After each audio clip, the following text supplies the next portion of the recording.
What's up, man? Not much. What's up, Mr. Alecc? How are you? Doing well. Part three. Trace, bro. Usually the third movie improves on the one that came before it. You know, Indiana Jones. Yeah. Well, what else? There's not much else. Come to think of it. I like Matrix, but sure, why not? I guess if you had to pick between the two, probably Revolutions was better than Reloaded. Oh. Yeah. I like the battle, you know, in the underground. You know, just all those casings of what were they, the Mech Warriors or whatever. Oh man, I forgot. Somebody did like an extensive video on why Reloaded is the best out of all of them, and I can't remember. That's just an insane comment to make. That part one is clearly superior at all. That movie still holds up. Part one, like you watch it again, like the fight scenes seem a little more like just naturally flowing, and the sequels they feel more staged and stiff to me. They seem almost more like the actors and some performers were anticipating like their choreographed hits more in the sequels as opposed to the first movie. It felt like, oh, this is a really well done fight. But is it that way on purpose because now they know everybody's in on it? Everybody's in that this is more of not a real world, because when they're in the real world it doesn't feel that way. I think that the Wachowskis blew their load with the first movie and didn't have a part 2 and 3 planned, and then they were like, oh man, we got to do something. I don't know, man. They got a 4th. They're working on the 4th. We'll see. Only one of them is. Well, what's up, world? Sorry. we just go off on tangents here. Oh man. So, well, man, how you doing? How you holding up? Doing good. What is this, month 3, right, of something Corona like that in our life? I go by it as I got 5 weeks left on unemployment, and so I go by that. I don't go by how many weeks left I got of unemployment until I run out. Good way to look at it. What have you seen since the last time we talked? So I kind of been on a TV show thing. I watched Space Force for just the heck of it, right? I watched Space Force just for like, oh, it's on, let me see what it is. I'm not an Office guy. I'm not a Friends guy. I'm not an Office guy. It's just not me. I don't think it's funny. And I watched Space Force, watched like 2 episodes of it, and I couldn't stop. So I binged it. It's funny. It's not over the top hilarious, but it's funny. It's funny. Yeah, that's what we know. Like we're 3 episodes into it. It's something I watch with Judy, so it's kind of like whenever the two of us could actually sit down and watch it together. Mm-hmm. It's funny, yeah. I do think The Office was funnier as far as just nonstop like gags and jokes, just bam, bam, bam.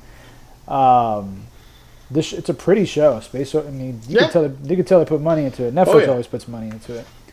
But I don't know. We'll see. I mean, you're watching it, so maybe as the show progresses, there's just more laughs to come. But the first 3 episodes are a little uneven as far as the laughs versus production quality. Yeah, the only reason I compared it to The Office is not because of Steve Carell. I think it's the same writers, right? Yeah, same writers or one of the producers or something. Something like that. So, Office, yeah. But I didn't think The Office was funny, and I always felt like Krasinski's character. Didn't she like leave him for like 3 different guys or something at the end? I don't know. Spoiler alert, I guess, if anybody watches The Office. I think in my recollection, she was dating somebody else in the first season or 2, and then broke it off to get with Jim. But that was still like a while off before they actually got together. Yeah, I don't know, but I watched that. I finally got around to finishing Watchmen, the show. What'd you think? It's excellent. It's a masterpiece. I thought the episode of Manhattan meeting Regina King, that whole episode, just their history, was like one of the best episodes of TV. Did that show come out this year or was it late last year?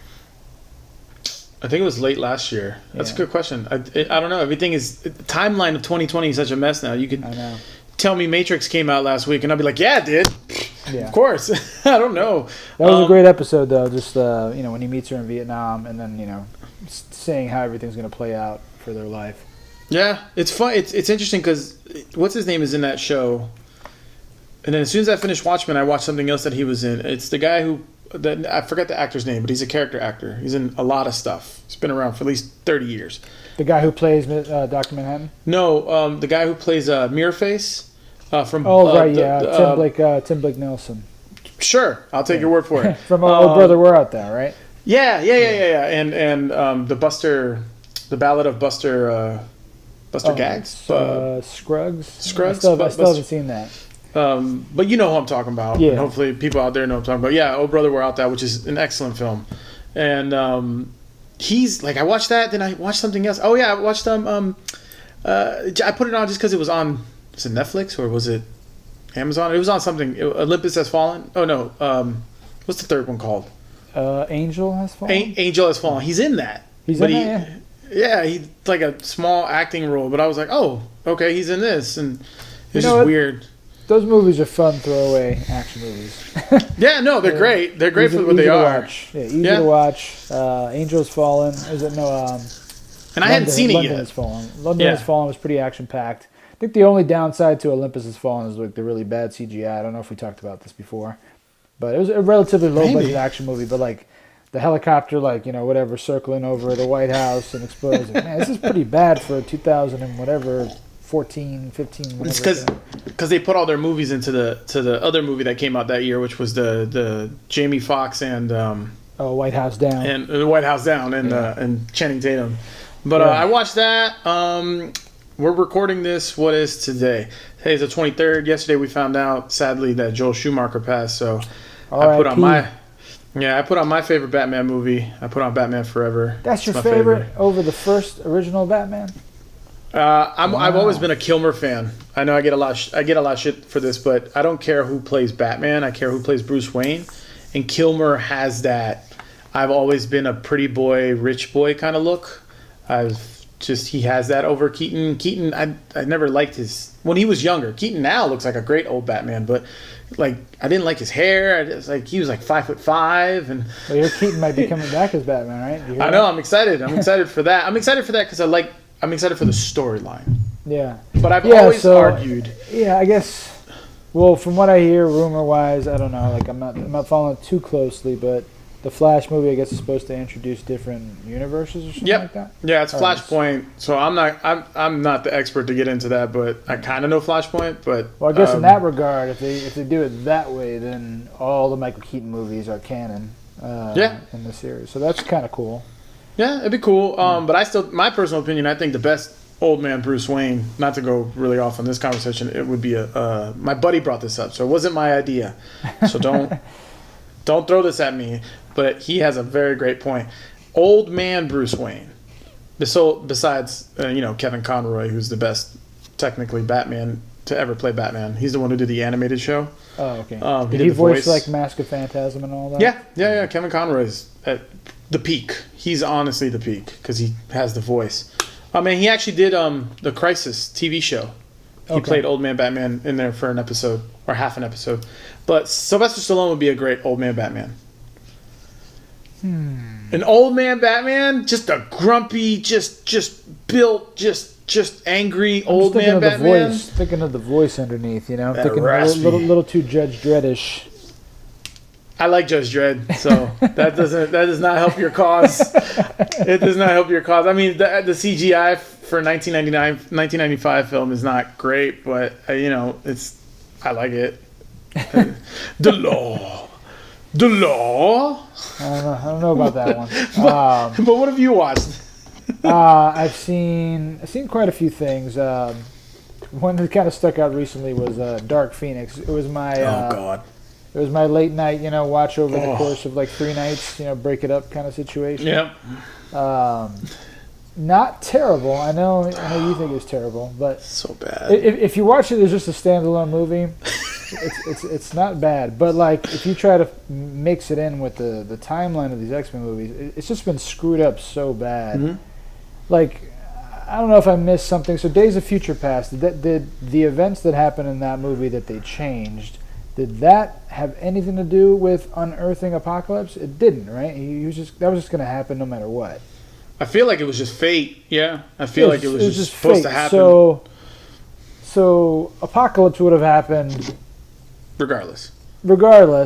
with no mention of it in these previous movies. Well, I think they're trying to prevent the Peter Dinklage character from from expanding the Jesus Christ, what are they called? The Sentinels. Sentinels, yeah. Yeah. Okay. So he was trying to get that signed off in the 70s, right? Mm-hmm. So like, where are the Sentinels in like the first 3 X-Men movies? Well, they give you like this huge like, look, here's my titties, kind of thing in X-Men 3, where they're in the world play, like that digital like fake war zone with the recruits, and Hugh Jackman, Wolverine, slashes the head off a Sentinel, and it looks like a Sentinel from the comic book, like the head. Like, remember? And then he comes up behind it, like, just like, yeah, we're done. I'm like, we're done with this exercise, And, like, that's the only, like, and in that movie, you were like, oh, we're going to get Sentinels, and that doesn't happen. Didn't happen. It's just sad. But so that's the thing, yeah. It's like, how have we not heard about them at all, even, like, past the training exercise? Obviously, they knew that they exist because they're training to beat them. Yeah. But that seems like a pretty big, formidable enemy. Yeah. To have not seen in the first 3 movies. Right. It's one of those like where people. I don't like putting Marvel and DC against each other, but when people talk about like, oh, Marvel's done such a better job, I'm like, look at X-Men. Know. I will say this. I know Marvel's got their name on it, but they didn't really have any creative input. It's all Fox. That's really all Fox screwed that whole thing up. Excuse me. But I do love Days of Future Past. I think that's one of the best ones in the series. Yeah. Apocalypse was an absolute bore, I thought, and a waste considering how big that character is. I don't know, maybe now that X-Men are with the MCU, maybe 10 years from now, Apocalypse could be redone in a better way. They're never really dead. They're never really dead. Big enemies like that are never really dead, in my opinion. Yeah. Somebody will find a holy grail, feed them some water, and they'll come back to life. But I like certain aspects about I like the look of Dark Phoenix. I like Michael Fassbender and McAvoy. They have a tendency to elevate almost anything that they're in. Some of the script is like I was predicting lines that were going to be uttered from characters before they said it because it's like, all right, we've seen this kind of movie before. But it felt like it was like an hour and 45 minutes, something like that. They chopped a lot of shit out. It's just messy. Yeah, definitely tampered with. But considering all that, I was entertained more than Apocalypse. And other than that, I've been watching some shows. I watched Plot Against America on HBO. Oh, what's that? It takes place in the 40s. It's like an alternate universe in where Lindbergh beats Roosevelt in the presidential election. It's very timely with what's going on here. So Lindbergh is kind of emboldened, white supremacists and stuff like that in New York and all this kind of stuff, and is an interesting take on things. And I watched that and the show Run on HBO. So imagine 2 actors that had to have been like the 15th or 16th choice for the production company. They put them together, and they're supposed to be this undeniable chemistry between the 2 of them. It's just not there. It's Domhnall Gleeson. No, not Gleeson. Is that his name? The kid from Ex Machina, and he was the redheaded guy in the new Star Wars movies, the new general that's always screaming and whining. Oh, yeah. Domhnall, I know you're talking about. Yeah. And then Merritt Weaver, she's from Nurse Jackie. She's been on Walking Dead. Both good supporting actors, but as 2 lead actors. and the premise is kind of good. The premise is all right, she's in her car in the beginning of the episode pilot. She's talking to her husband. You can tell she's miserable. And then she gets a text. All it says is run. That's all it says. And she just gets super nervous. And then she writes run back. She hits send. She hops on a plane. She goes to New York. She gets on a train. And then she meets this guy. And it's this pact that they made that if one of them texts each other run, they have the option of texting run back. And then they will get on a plane. They'll meet each other in New York at this time and this train, blah, blah, blah. And then spend the week together. And then at the end of the week, if they want to stay together, they will. If not, they'll go back to their lives. It's a better premise for a movie than a 7-episode series. But is it because doesn't it allow you to explore more of their relationship instead of condensing it into 2 hours? If you have good writing, yeah. It was 30-minute episodes, and it felt like they were just running out of steam halfway through. So maybe with a better writing team and better planning. But like the last couple of it was just weird. It was just a weird situation. Somebody dies midway, not between the two of them, which kind of like, all right, that amps up the stakes a little bit. And then they're in this like small town, written off the map town, and like the sheriff is she's investigating and all this kind of stuff, and it's like her and one other cop. She ends up like trailing the train to Los Angeles. Doesn't notify any local authorities. She's handling the case all by herself. This little cop from who knows the fuck where. It's just like, all right, you're just stretching the realism here a little bit for a show that you pretty much based in a realistic world. And it was just getting silly just to kind of wrap it up in some big fashion. And then it kind of ends on a whimper too. I was like, this was wasting my time. That's fine. It's only 30 minutes. You watch everything in 20-minute segments anyways nowadays. Yeah, man, yeah. But, we're talking about, Apocalypse and a boy that was. Bryan Singer's an interesting figure. I don't know. He busted out on the scene with Usual Suspects. Was it really his? We've had this discussion. Well, Usual Suspect. I mean, the script is Macquarie. But as a director, I'm going in. This is his first movie. I'm like, okay, he's a good director with really good scripts. And then Apt Pupil was okay. It wasn't bad. It was okay. X-Men 1 is boring. X-Men 1 is slow, but X2 is awesome. X2 is like, if Logan didn't exist, X2 would be my favorite. Oh, really? And then he just kind of fell off. He did some other stuff. Did the Superman thing, which was, a noble attempt of trying to recreate the Christopher Reeve, which is weird. That's actually one I actually really like. I actually defend Superman Returns a lot. It's not bad. It's not bad, but it is kind of slow as well. But I love the John Williams score. Quentin Tarantino loved it. Yeah, I love revisiting certain feelings that I got, like him flying around with Lois. The music was beautiful, all that stuff. But he has had his controversy for years, and it started resurfacing again around Apocalypse, even before Apocalypse, but Apocalypse and then Bohemian Rhapsody. Apparently sexually assaulting underage men, parties in Hollywood, a lot of sadomasochistic type stuff, and just really bad behavior on set as well. Not showing up to work, leaving for days on end. He's somebody I feel like it's been a known secret for a while. Yep. And as we know, cancel culture is kind of taken over our world with everything. Taking over everything. Yeah. We might get shut down after this episode because I feel like, my opinions already. But I have a funny story. I feel like he's like, okay, it's justifiable. You can cancel Bryan Singer. I'm okay with canceling Bryan Singer. Just because he's boring. Yeah. Well, I have a funny story because I worked with a very well-known actor on a movie, on a very low-budget movie, and I got pretty much, I went from being a PA to being like his PA, and they let go of his personal PA, and he told me a story on a movie they worked with, and I guess it kind of gives away the movie. It's Usual Suspects. So this is how far back this is going. And this is from a movie I worked on in 2007. So he's like, oh yeah, they couldn't find Spacey. They couldn't find him. They're looking for him everywhere. So it's kind of funny that Singer and Spacey are working on a movie together because they couldn't find Spacey anywhere. And they had checked his trailer. And they're trying to find him. They need him for the shot. So they go check the trailer again. And I don't know if it was a producer or somebody hears something in either the bathroom or something like that. And they open the door. And Spacey's on his knees. And the person telling me the story, he's got this massive just cock in his face. And he literally looks up at the guy and goes, "It's not what it looks like."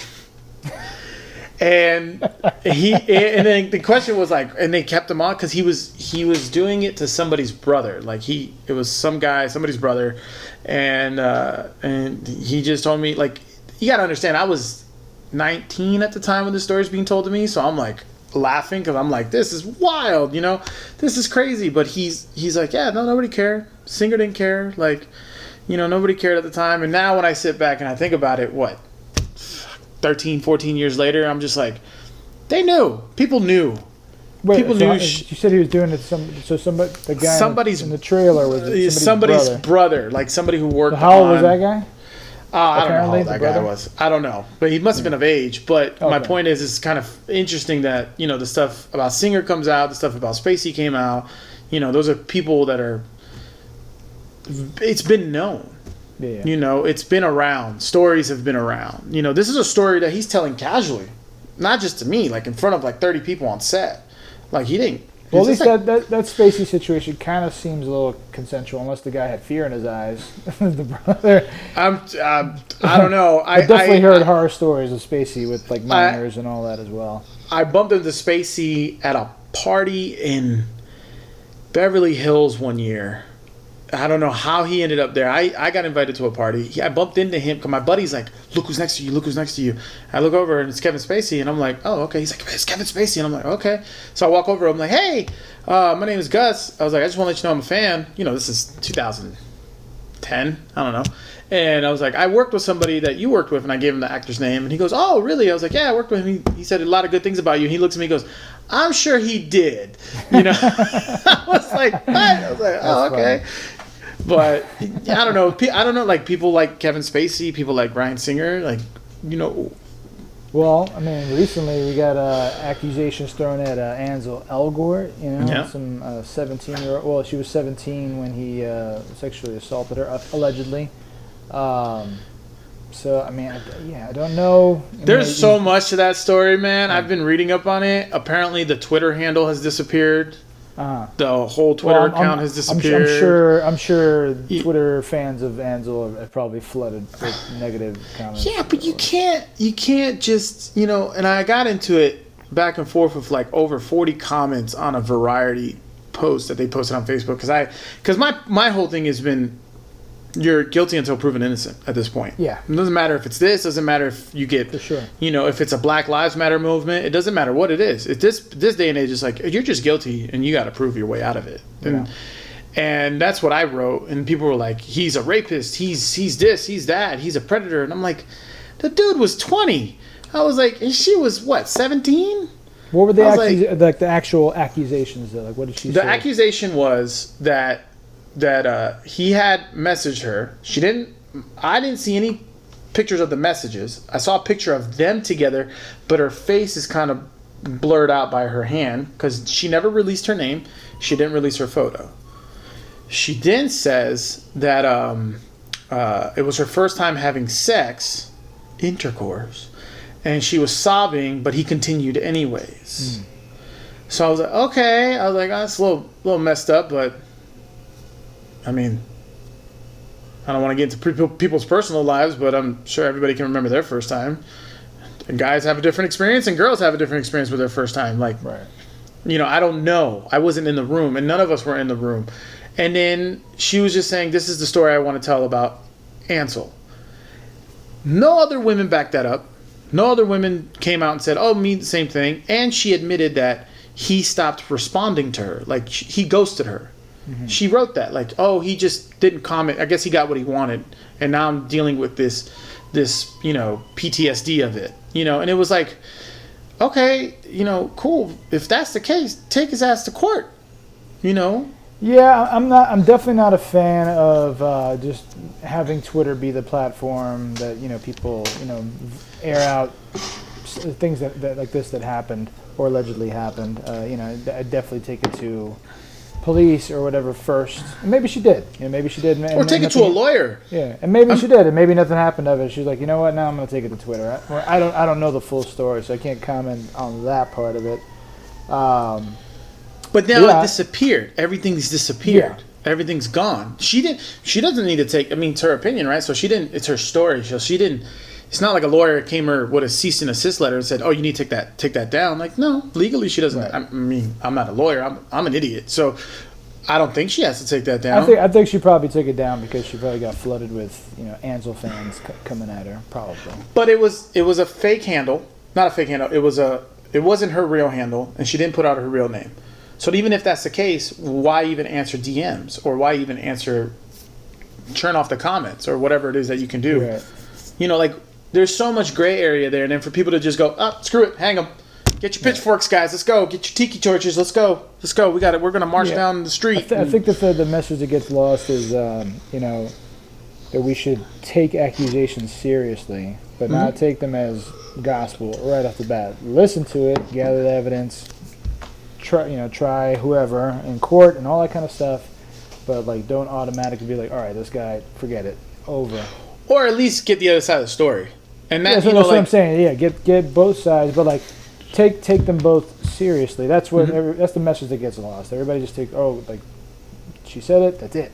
That's what happened with Spacey. Like this story came out about Spacey, right? And then Spacey took it the wrong route, and he's like, "Oh, I'm going to come out as gay." And that was not a good move. And it was like, well, first off, that's not really a secret, and second of all, I mean, some people were like, "Oh, he's gay," and I'm like, I remember hearing stories about him being gay when I was like 13. They're like, "Oh yeah, Kevin Spacey's gay." I was like, "What?" The problem with him coming out like that, and for the gay community, is just like, all right, well now you're making it look like, oh, that this is just how gay people act, and we're all predators, and that's not cool. Yeah, that's not cool. So, but people like Bryan Singer, he got accused, and he had several accusations. Several accusations, and then for Olivia Munn to jump on that train, I was like, Munn, what are you doing? Like, what? Well, I mean, I think she spoke more to. I think she was speaking more to.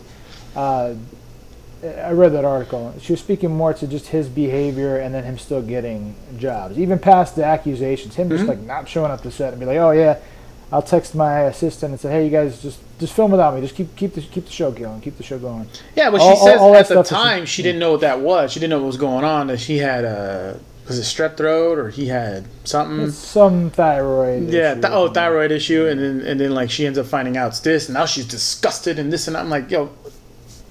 Yeah. But then he still got Bohemian Rhapsody afterwards, and that was even a bigger disaster. Yeah. Than Apocalypse.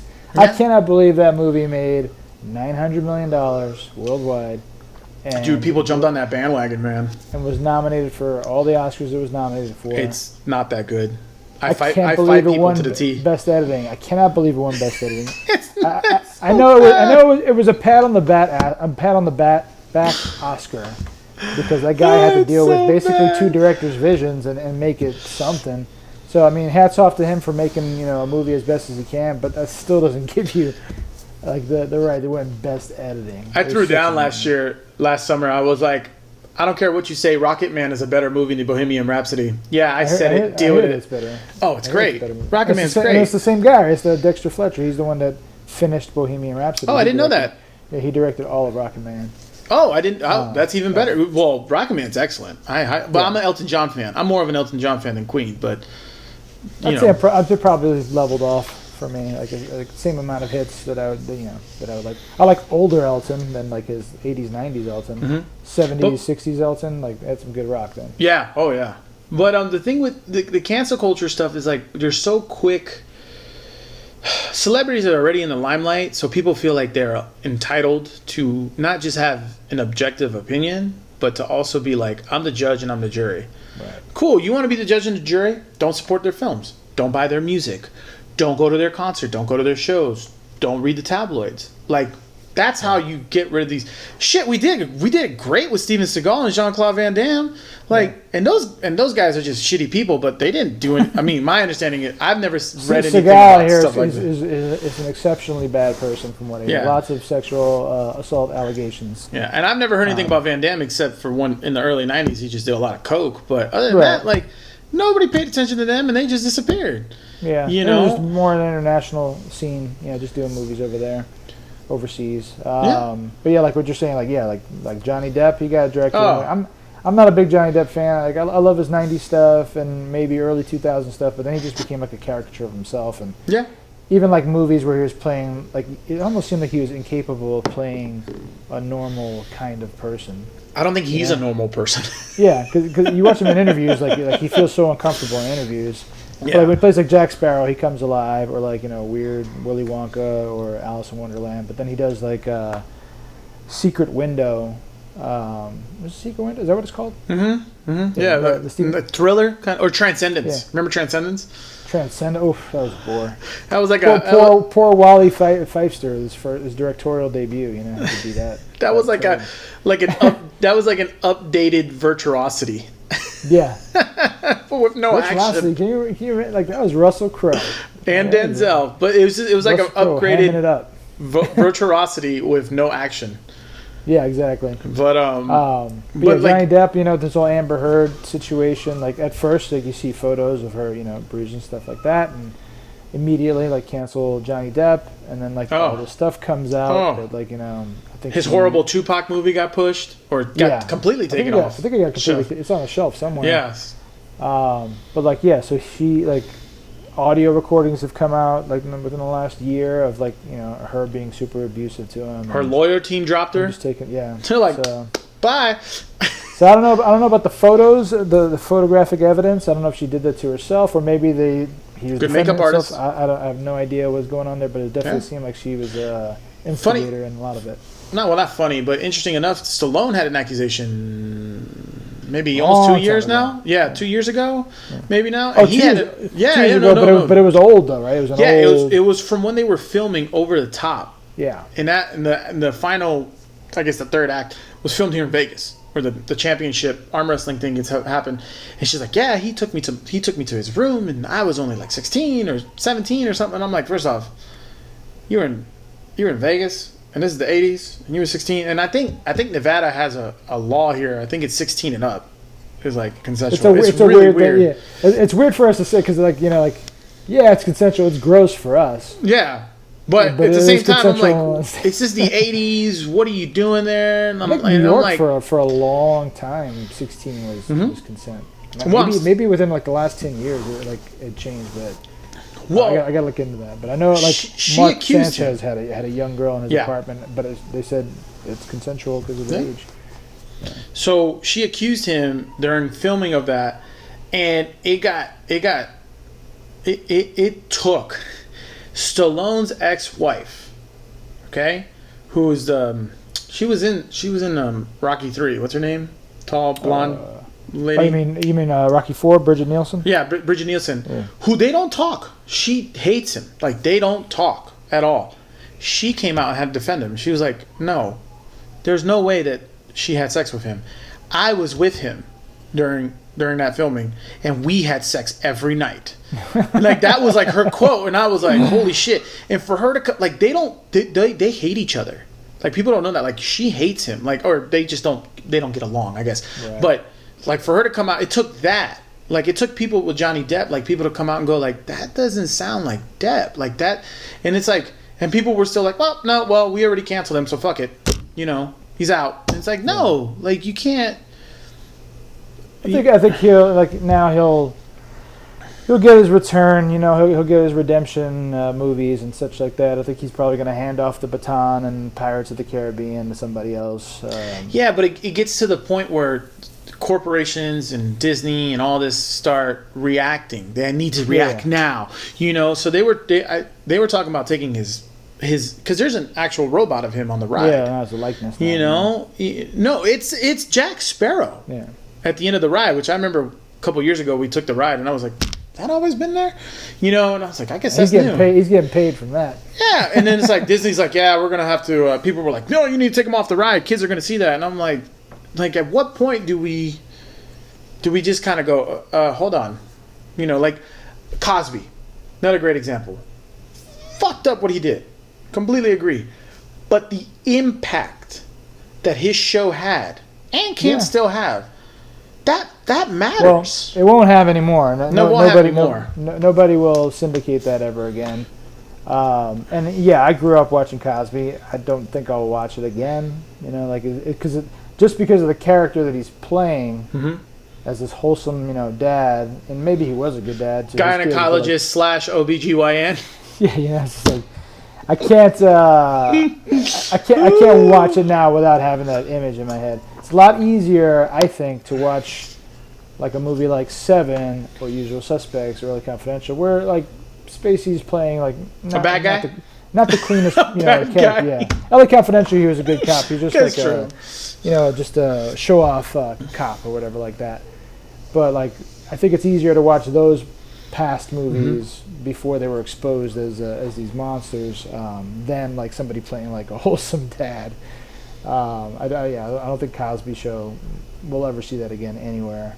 No. I wouldn't even seek it out, to be honest. But yeah, so like, yeah, what you're saying, like, like talking about reacting and removing Jack Sparrow and all that kind of stuff. Like now with all the protests and George Floyd dying, and like all this police brutality happening everywhere in front of everybody's eyes, like people of all colors too during these protests are getting beaten by cops. Yeah, so man. like, because of that, like, you get live PD and cops canceled. I know. I'm sad. Live PD is the number one show on cable on Fridays and Saturdays. It's been that way for the last 3 or 4 years. Cops is on for what, 31, 32 years? Yeah, this is going to be his 33rd season. They canceled that. And that's people's jobs. Like the people, the cameramen that have been on that, they've been doing that. So it's a lot of people employed in live PD, and I don't know if you heard about the guy Javier Ambler in Texas that died during a filming of the live PD. Oh, was it live PD? I thought it was cop. Oh, okay. So it wasn't on air. It wasn't live. It was on one of the nights that they filmed it, not live. They were present when all this happened, and like the policy of the company, as they stated, was like they keep footage for 30 days on average. They kept it longer for this specific case until the case was wrapped up. They were told that the case was concluded and the footage wasn't needed, so they purged it like they purge all the footage that doesn't make it on air. Because it's a lot of footage to retain. If they kept every single call that never made it on air, like, forget it. You need warehouses upon You need warehouses. Skynet. Yeah, exactly. So, I understand the outrage behind it because in this specific case there was a murder involved. So tensions and emotions are a little bit higher than normal, but it is standard operating procedure, as they stated in their interview. I wouldn't have outright canceled live PD. Like there are a lot of bad cops out there. There are a lot of good cops. That doesn't get a lot of press. It's not good press to show good cops. People want the doom and gloom. But doesn't it kind of keep them on check? If you got a film crew, like if I had my boss following me on my shift with a camera, I'd be like, man, we're going to follow policy today. That's what I'm saying. So like, we're going to follow procedure. If anything, if there's any departments that maybe the viewing public feel are like not the greatest, with dealing with members of their community, then maybe don't feature those cities anymore. Maybe feature cities that are moving forward with this police reform and defunding the police and all that kind of stuff, and showcase, basically holding the police accountable live on TV for the nation to see. That's how I would have approached it. I would have been like, we're going to step away, we're going to reevaluate some things, and then we'll return with with a new model, showcasing police and the reform that's happening nationwide. I think that would have been the way to go. I think people would have responded to that really well. It might have even gotten some new viewers out of it, people that have been on these protests would be like, let me check out live PD to make sure that these cops are living up to their word and they've changed their way of operating with the community. Maybe it'll come back. I think they might have just said canceled, just to kind of appease the public and be like, we're making a strong statement here, we're going to cancel this show. Yeah. Maybe in a year or two it'll come back. It'll be like the when they took Gone with the Wind Off or something like that, and they'll come back and they'll put like a warning, a little sticker, Gone with the Wind's tough. Smoking causes cancer thing. Exactly. Gone with the Wind's tough. I mean, for one thing, that movie's boring as all hell. But it's an old classic movie. It represents that time. It represents that time frame, that way of thinking with filmmaking as well. Maybe not telling the whole story accurately. And as much as I'm not a fan of like Green Book, I think that movie will be important down the line to show that you got to get the full story from both sides if you're going to tell a movie about racial equality and a historical lesson about this famous musician. Apparently, I didn't know the musician before the movie, but apparently they didn't even talk with the guy's family to get any kind of involvement. They made the movie and then they showed it to them afterwards. All right, this is the movie. What do you think? And they're like, well, none of this is true. Yeah.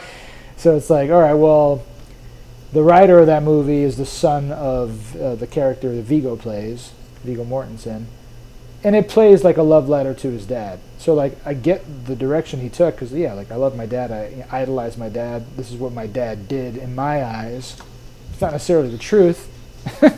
So I think those movies are important to still have around, so people could watch it and be like, okay, well, this is actually not an accurate depiction. Like, if I'm going to make a movie about this time period, I'm going to do a better job, and I'm going to capture this part that maybe this movie didn't get. But it becomes a weird space, man, because if you got to find the right person for the job, and I think there's a lot of people that I've seen on there go, I could do a better job, and I'm like, okay, cool.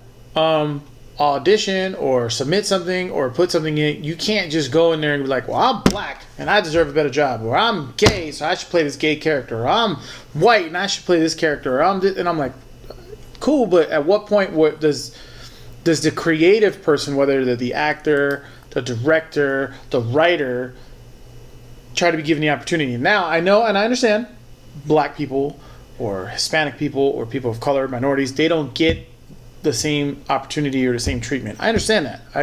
It's effed up. I agree. However, you cannot just stand there and die on a hill and say, because I'm a minority, I deserve this. It's like, I'll give you a shot, but you gotta show me something. You know, you gotta give me something. I think we're a little old school in certain things like that, and I definitely, like, I'm all about representation and all that kind of stuff, and I'm changing a lot of scripts that I've written in the past that I've grown up watching mostly, white actors and actresses leading the pack. Mm-hmm. So a lot of times in my old scripts, I write with that in mind. I wrote a script and I was like, oh man, this would be great. Like 15 years ago, I was like, oh, this would be a great movie for like John Cusack or something like that. And now I'm like, all right, well, I'd rather make the movie more of like a minority-driven movie, mm-hmm. just to showcase it that way. And it helps us kind of build the culture a little bit like that. But star power is important. I know we talked about last time, mm-hmm. Superheroes versus superstars, and there's not a guy or girl that's going to open up a movie guaranteed anymore, except for maybe a handful of people. Yeah. But they do get movies greenlit. So mm-hmm. like, I know we talked about Chris Hemsworth a lot, and mm-hmm. most of his movies has bombed outside of Thor. But if I had gotten the script of mine in Chris Hemsworth hand, that movie's going to get greenlit. Like that's important. Especially if he's backing it up, yeah. Exactly. So like Scarlett Johansson, she's another one. She will greenlight your movie. She's one of the top female actresses, top actresses in Hollywood, and she was going to play a transgender role. Mm-hmm. I think the movie was called Rub and Tug. I'm not sure. Something like that. But the director, I believe, was the director of Rise of the Apes. Okay. So either it's him or he did Snow White and Huntsman. I gotta check. But anyway, big time director, big time budget. So like to do a movie on the scale, whatever, I would say with that movie, Rub and Tug, that kind of story, is probably a $40-50 million movie. So you want on the low end. Yeah, and even at that $40-50 million, you need an A-list actor to hang that movie on. Mm-hmm. So yeah, sure, you can cast a transgender actor in the role, but that budget, like, unfortunately, if it's an unknown actor, that budget needs to come down to like $4 or $5 million, so there's less risk for the studio. Like that's mm-hmm. just the reality of it. Ridley Scott's talked about this before for the Exodus, is it Gods and Kings movie? Mm-hmm. He's like, I can't just cast a Middle Eastern actor in my $150 million movie because, like, I need Christian Bale to sell this movie overseas. Who was Christian Bale and Joel Edgerton. Yeah, it looks silly, them playing these roles. It was silly. It was big. It was a big set piece, but it was silly. Yeah, but so that's another example. So like, if Exodus was made in like the Gone with the Wind era and in that time frame, if it was made like during those years with the 30s, whatever. Well, it kind of was, right? The Ten Commandments. But then you have Heston. Yes, Heston played right. Moses? Like, back then even more representation was not existent. It was all white actors. Yeah. So like, or white actors with black face. So if Exodus was made in the 30s, mm-hmm. you'd be like, okay, this makes sense. This is kind of like this is a historical movie to remember now because back then they cast only white actors and all this mm-hmm. stuff. And I think Exodus didn't do well at the box office either. So like in the end, Ridley Scott didn't really win either way. But like if he would have casted an unknown actor in that movie, would have had to be like $50-60 million budget, and still that's a huge risk for a movie of that scope. Mm-hmm. So like star power is important. Like Bryan Cranston got some shit for playing a paraplegic in The Upside. Yeah, Like, that was the what most weirdest, like, art, like, what? What are you gonna do though? Like, are you gonna cast just a known paraplegic actor in this role? And what happens if he can't be the actor you need him to be? Right. Like Eric Stoltz. Eric Stoltz got casted to play Marty McFly. Right. During filming, they were like, "This ain't gonna work." I think they did like a month, and they were like, "Yeah, no, we got to get Michael J. Fox." And there's still that's gotta be tough on an actor too. Like, do like 6 weeks worth of filming and then get booted. Yeah, I mean, it happened to Jean-Claude Van Damme in Predator. It happened to, I was just reading one. It happened to Harvey Keitel got casted as Martin Sheen's character, in Apocalypse Now. They filmed for like a month in that, and that fucking disaster of a film. Like, they filmed for a month, and they were like, "Yeah, no, we gotta cast somebody else." It's amazing. It's amazing how well that movie turned out, considering all the horror stories you hear. Oh yeah, and it's like, I'm all for it. Like, cool, bring me a transgender actor, but you got to bring me somebody who's built up a resume. You can't just pluck somebody. First off, if you're gonna pluck a vlogger, a YouTube sensation, a TikTok star, you're screwed. Those people can't act. Those are not actors. No. And it's proven time and time again that, because those people that try to get into acting, the best they can do is host a talk show. Right. Like, this is all they can do. They can look at a mic. They can look at a camera with a mic, and somebody's in their ear telling them, "Ask this question, ask that question," and even then, it goes downhill. But I would also argue that we need more opportunity for transgender people to act. I mean, if we wanted to spitball ideas like right now, like, okay, let's say we cast an unknown paraplegic actor in the Bryan Cranston role.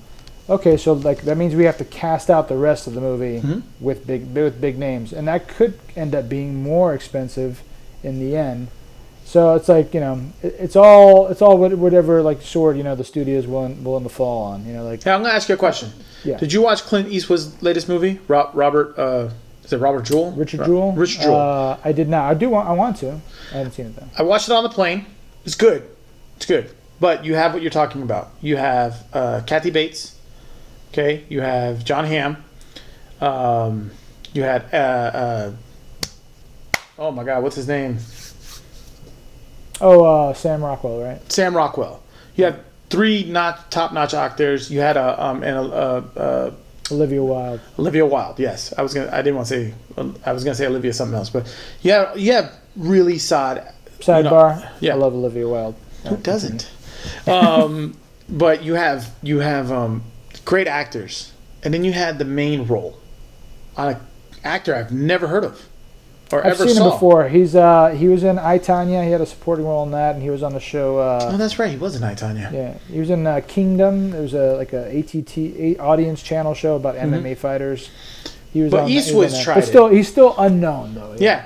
Eastwood tried it with that. Eastwood also did a movie before this. Was it 13-15 to Paris, whatever? Remember that? Was such a disaster. He casted the original 3 guys from the actual event. That's one of the worst decisions in filmmaking history. And it's like, here's an example. Like, it didn't work. And I watched it. I tried to watch it, and I'm like, these guys are trying to recreate a very traumatic moment in their lives. I mean, that's definitely an extreme, because like I think he was going for like the like America first. Like I'm going to cast the real heroes in this real heroic situation.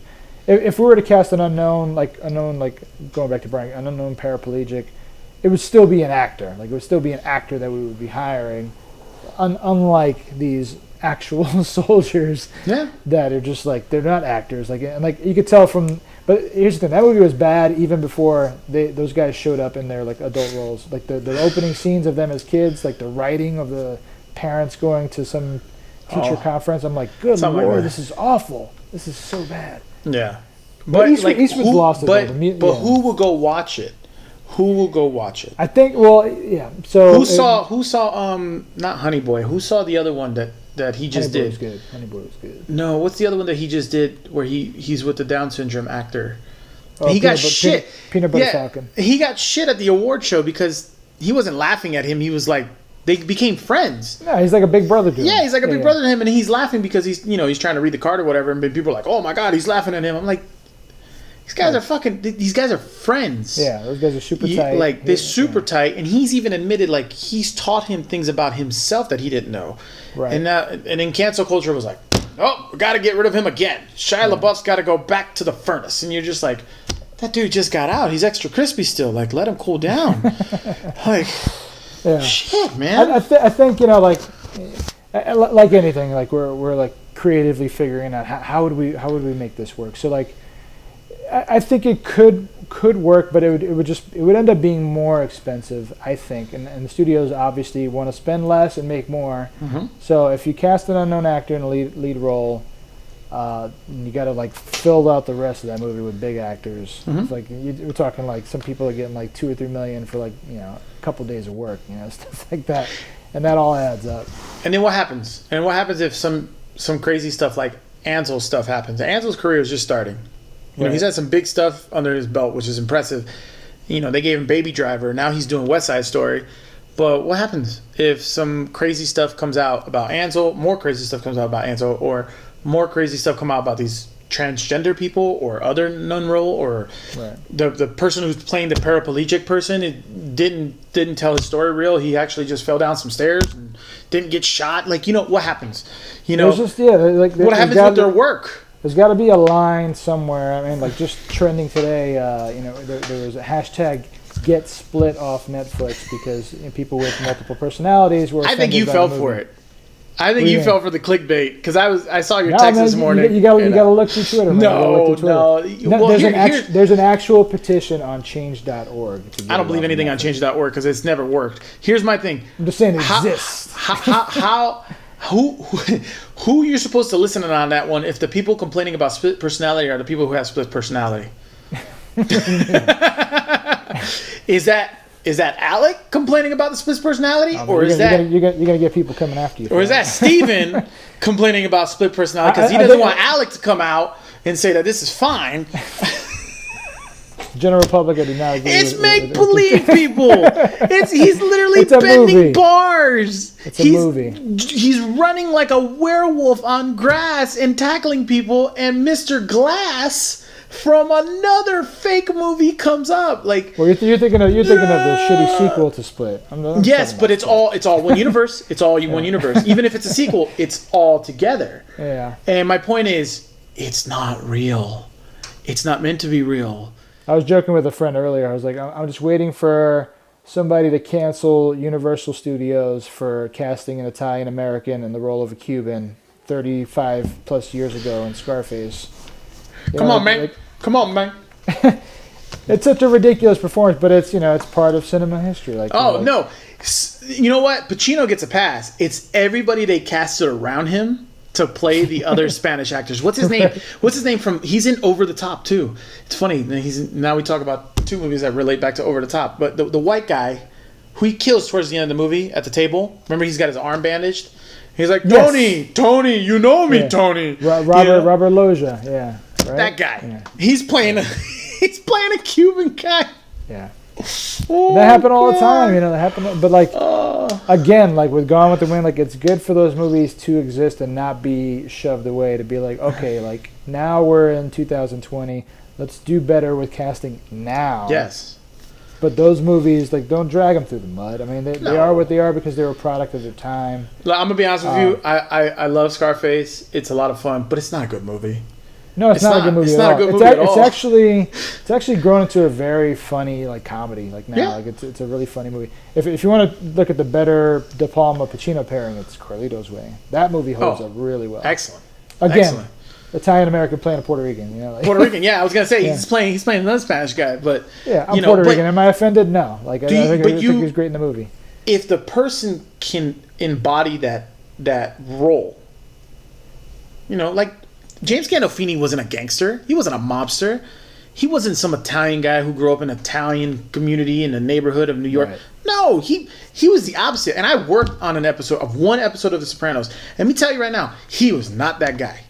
He was mostly like very super laid back, flip flop, like chill, like dude. Like the dude was if 180 of who he played. But people are like, Italian Americans, man, they love it. Like that's their pedestal right there. That is their Jesus. That is James Gandolfini. And I'm like, but he's not that.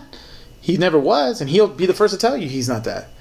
And I don't know, man. But what do you do with all this work? What do you do with the work of Spacey? What do you do with the work of Michael Jackson? I think you still got to respect it for the time that they came out. Like, what do you do with Mel Gibson? Mel Gibson, he's a tough one. Like, I mean, he's getting called out for some stuff again now. Which apparently she called him out on this stuff 10 years ago in some other article. He denied it then too, but he doesn't have the best track record to defend himself. Does she? She literally got caught stealing. She's an actual legit convicted thief. Yeah, but thief versus saying your wife gets raped by a pack of N-words. I think it's a lot worse what he said. I'm not measuring which one is worse. I'm just saying neither one is a saint. That's all I'm saying. Yeah. I think Mel Gibson should just be kind of quiet and just do his job. Like, I shot that guy, but this cop beat the shit out of me. Yeah. Okay, well, we're gonna address that, but no, y'all don't need to worry about the guy I killed in his own house. I want you to talk about the cop that beat the shit out of me. Like, wait, no, we gonna get to that, but you still shot somebody. Like, wait, what? Yeah, I mean, I love Mel Gibson's old movies. Braveheart, Lethal Weapon movies, Maverick. He's got a bunch of classics back in the day before we knew, at least the public knew, about any of his feelings on certain things. So I still think those movies are sacred. Like Kevin Spacey 7, Usual Suspects, LA Confidential. I still think those movies are sacred. Michael Jackson, I still love his music from the 80s, 80s and early 90s, before I knew any of that stuff. Like, we learned about his stuff, like mid-90s, late 90s? What do you mean? Like he went to court like in 92, didn't he? In 93? For like that. But he settled, and he settled. Yeah. People don't remember his first court thing. Well, settling for me is admission of guilt. Yeah, it's that. I mean, you could take it that way, but also if you're on the settling side, you're just like, look, man, I settled. Cause like it's like when people get, did you watch was it 13? 13 on Netflix. Ava DuVernay doc. Yeah. Okay, it's like, okay, well, you didn't do the crime, but we're gonna give you, we'll settle with you if you say you're guilty. You don't have good representation, so you take a plea deal, and you serve 20 years. I'm not defending Michael Jackson. All I'm saying is, hey, Mike, got an 8-year-old kid over here. Yeah, you biggest star in the world. If anybody could buy their way out of trouble, it was Michael Jackson at that time. What do you do with Mike Tyson? Mike Tyson beat the crap out of that. What's his name? What's her name? Robin Givens. Yeah, Robin Givens. Yeah. What do you do with Dr. Dre? Yeah. He hit D Barnes. At least Dr. Dre acknowledged it, and he pretty much what do you call it? Made amends with those. He made amends, but I don't think he apologized. I think his attitude was like, man, that bitch deserved it. Smack the shit out of her. I don't know. I think he's actually changed as a person in recent years, especially since he's become like this billionaire mogul. He's changed his whole outlook on everything. But yeah, like I don't know, like I feel like the previous work is still safe in my eyes. A lot of people don't feel that way. Like especially with Michael Jackson, like people are like, oh, I can't never listen to his music again. I was like, I grew up, with Off the Wall and Thriller. That is my biggest argument is when people like tell me that about Mel Gibson and stuff. I'm like, so you used to think this was a great film, like an excellent film. They're like, yeah, but not anymore. And I'm like, how do you change your nostalgic feeling? Yeah. How do you erase that? How do you erase being a 5-year-old kid listening to Michael Jackson and dancing? Like, how do you erase that from your memory, from that experience with your family or with your friends or at a wedding or whatever have you, or in the car? Like, how do you just like tuck that away in a box and put it in a corner? Like, because some people have an easier way of doing it. I mean, there was a time, before, and it's still a time, I separate the art from the artist. Like, Christian Bale blowing up on the DP, which I actually found is pretty justified. The whole situation, the backstory behind all that. But still, like if I didn't know the backstory behind it, I'd be like, yeah, it was a dick move. If I didn't know everything about him, dick move. Still love his movies. I'm just gonna watch his movies. Russell Crowe apparently is not the nicest person. Still makes good movies occasionally. Well, look at Wesley Snipes. How he traded David Goyer. Right. on set. I'm going to write a sticky note to get to my assistant. My assistant's going to give you the sticky note. To be fair, David Goyer is an awful director.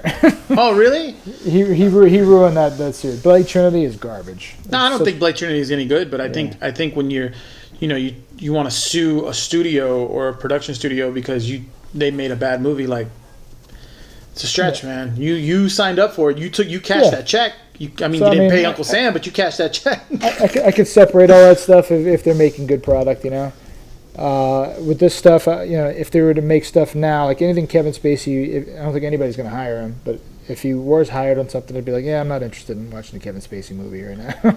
No, and that goes back to my point earlier. That's how, not really cancel culture, but that's how you should approach it. That's how you should be like, no, I'm not going to support him. I'm not going to support this actor. I'm not going to support this artist or this hip hop person or this country singer or this basketball player or whatever have you. Like, I'm not going to do it. Yeah. But I can tell you right now, there's millions of people that will. Yeah. But maybe not enough. Maybe not enough. Though. Maybe not. I separate the artist from the artwork. It's also a borderline thing. I like to, when it comes to celebrities, I like to give an opinion on them if I've met them. Like, I only give an opinion on how they've treated me. Right. Like people give Kim Kardashian so much crap. I've met her. Really pretty in person. And she was super nice to me. And she's smart. She was like a lot smarter than you'd think she is. Like the whole family's a business operation. And she was super nice. Like super nice. And people were like, oh, she's trash, she's this. I'm like, yeah, y'all can say that, but she treated me nice. I've worked with Cameron Diaz. No. And worse, Ashton Kutcher. He was worse. Yeah. And then I get to meet Demi Moore at the same time. And I'm like, Demi Moore was probably the most amazing person I've ever met. Yeah. And it's like, how are you with him? Yeah.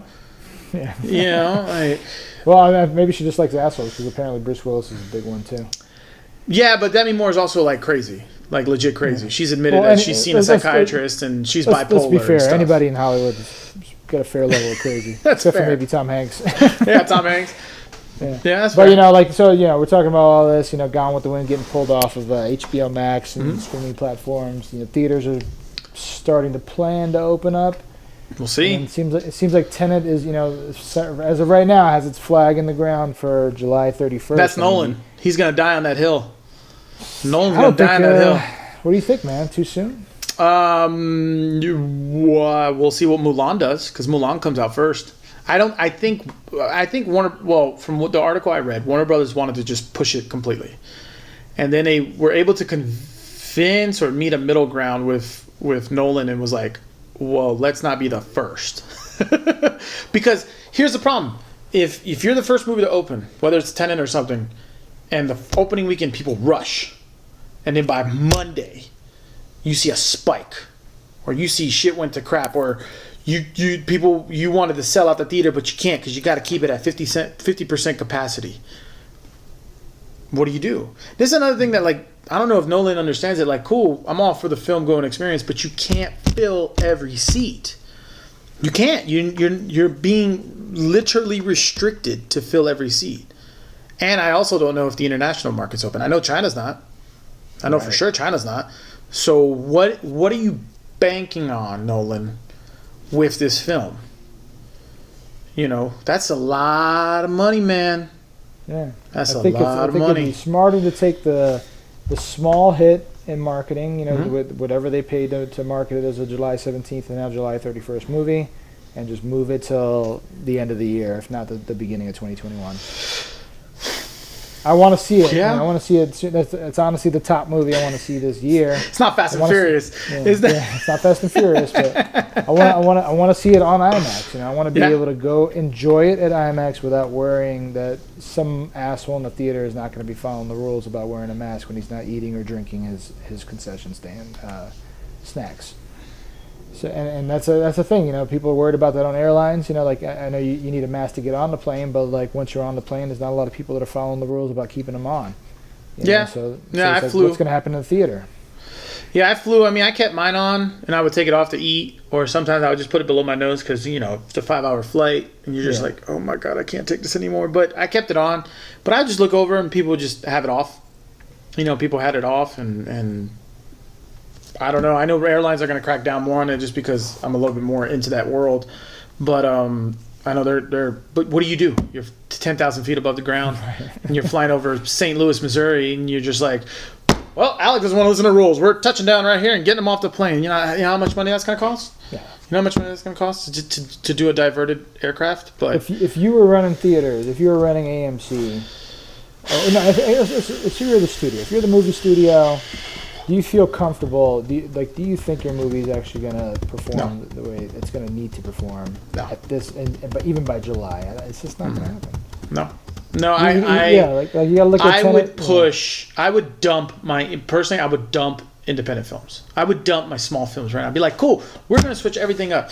This Big Short movie that was supposed to come out, whatever, yeah, we're going to dump that now. We're going to move this over here. And just push it. And then this, because technically I'm pretty sure my independent film was only going to fill that theater 50% capacity anyways. Right. And it's like, let's see if we can get the most we can.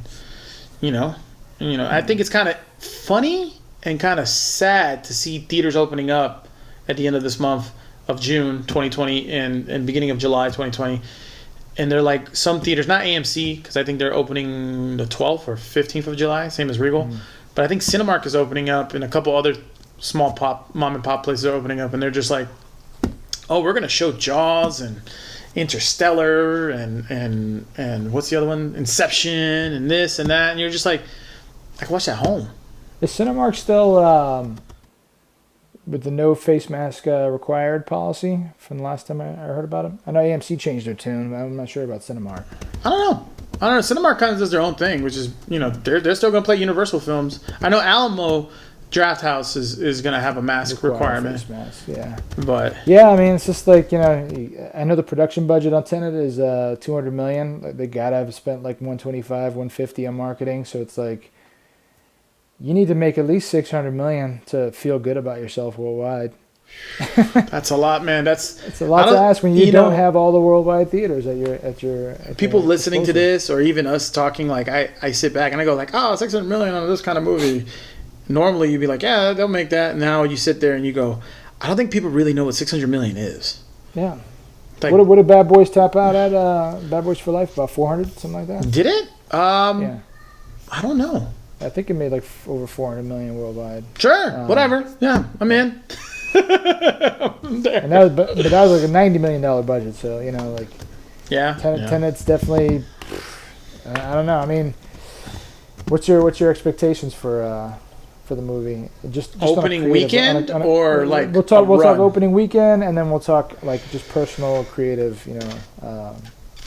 Opening weekend now. If it can do 80 million, man, I will be floored. I think it'd be a lot lower than that opening weekend. That's why I said floored. I will run naked through the streets at 80 million. I think if they can contain, the spikes in COVID from people going to the theater, I think it might pull like a Titanic type situation when Titanic was in the theater. Because that movie was number one for like 3 months. That'll never happen again. But it was number one for 3 months, and it was making an average of like 20 to 30 million every weekend for those 3 months. Every weekend. I think it was out for 6 months, and then they brought it back. Then they bring it back. Yeah, they brought it back, and then, but you know what the secret to Titanic is, and a lot of people don't know this. Well, a lot of people teenage girls. No, just women. Just women. Yeah. Dude, like that's the only reason why Titanic made that much money. It's not that good of a movie. That's why studios are just foolish, because they're always like whenever like a movie like Bridesmaids is a hit or something like that, like, oh man, women go to the movies. Like, dude, women have been going to the movies forever. Make a movie. But they know that. No, they know that, because if you look at like when Star Wars opens up, or when like Avengers opens up, and you go back to those opening weekends, you're like, oh, Avengers or Star Wars opening up, and then you're like, Bad Moms is opening up, or Bridesmaids is opening up, or this is opening up, like another, or like 50 Shades of Grey is opening up. And I was working counter programming. Yeah, they're counter programming, because it's like, okay, honey, you go watch that. I'm gonna go watch this. Like you split it, or like, oh, I'm gonna let my kids go watch this and this PG-13 film, and I'm gonna go watch this. Well, I say like the studios are foolish in that regard, because they're like, a lot of the movies in recent years, they're trying to build franchises for women, built off of franchises that are established by men already, like Ghostbusters or the Ocean's movies. Yeah. Now, like Melissa McCarthy, she was like a box office magnet like, for those first few movies, and her and Kristen Wiig together, and then you put in Leslie Jones and Kate McKinnon. Those are all very funny people.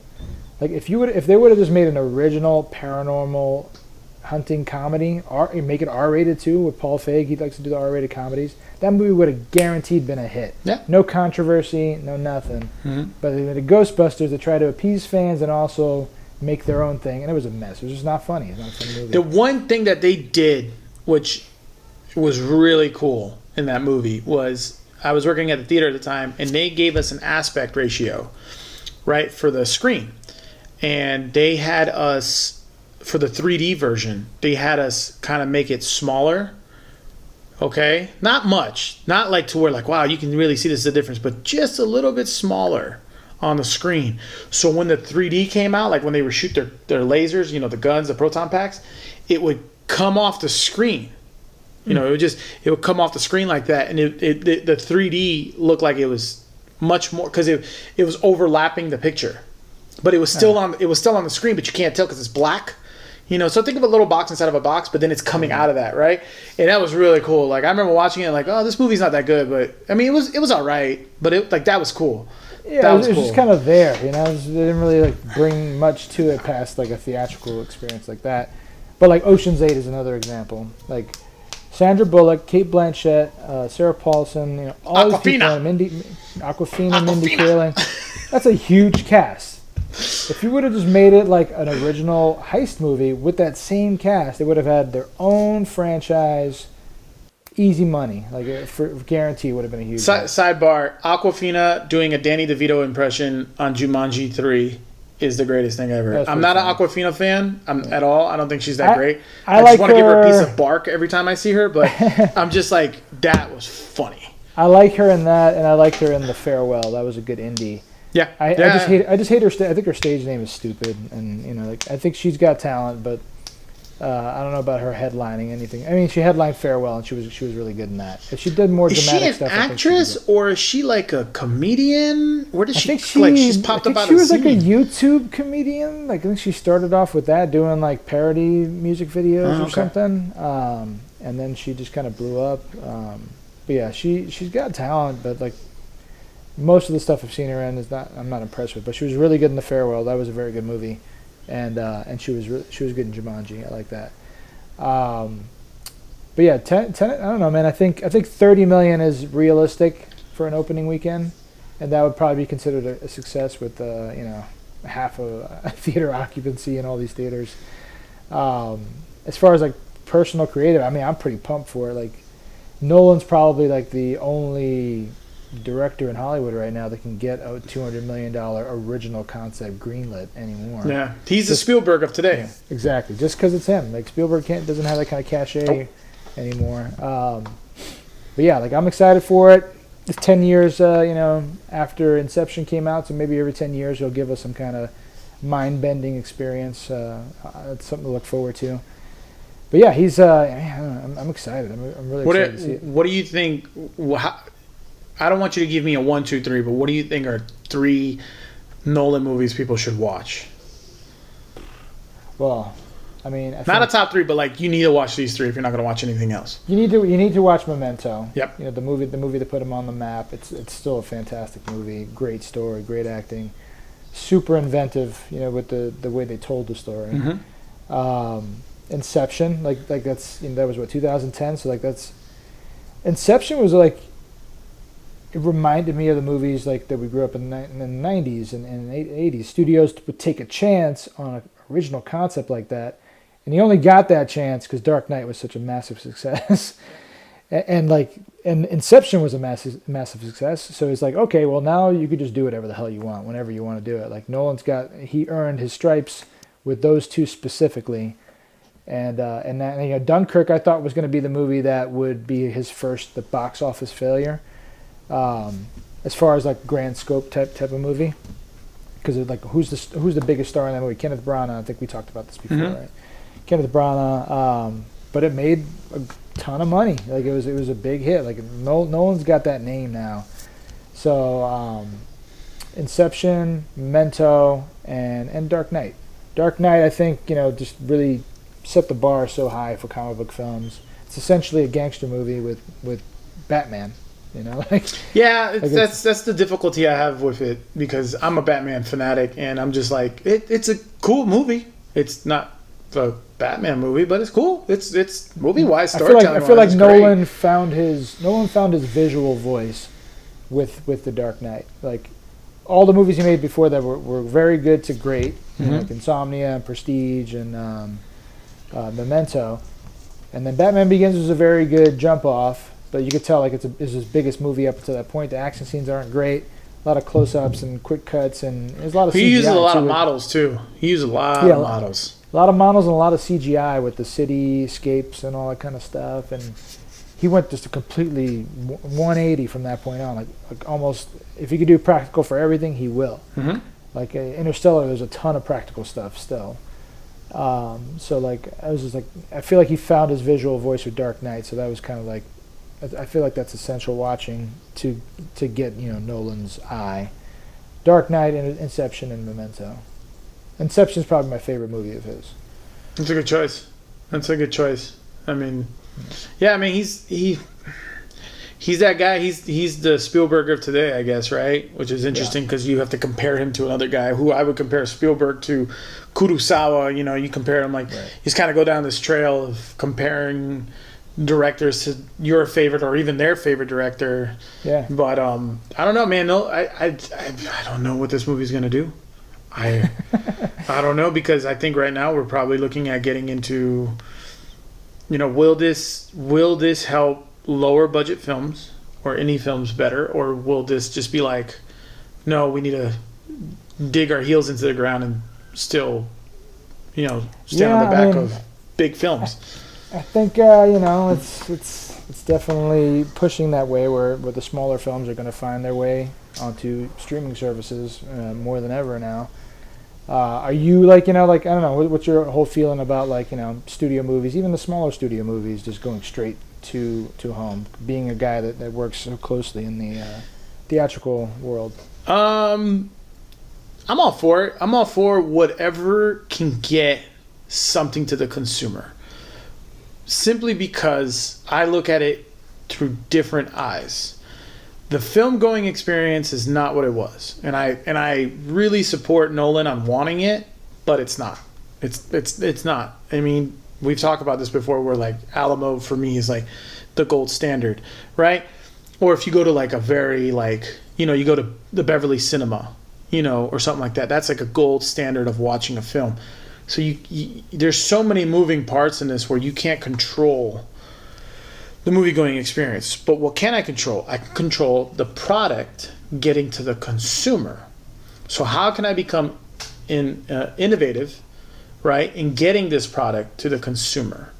And if I'm not going to take a hit financially of getting smaller films to the consumer, if I can bring more people to my platform, which is HBO Max or Netflix or Hulu or Amazon or Apple TV or whatever the hell it is, then let's take that chance, because you're going to get your product to the consumer. Then if you look at it on a creative standpoint, me as a director, and I go, like Spielberg and Scorsese are doing stuff for Netflix, right? And it's like, or even Apple TV.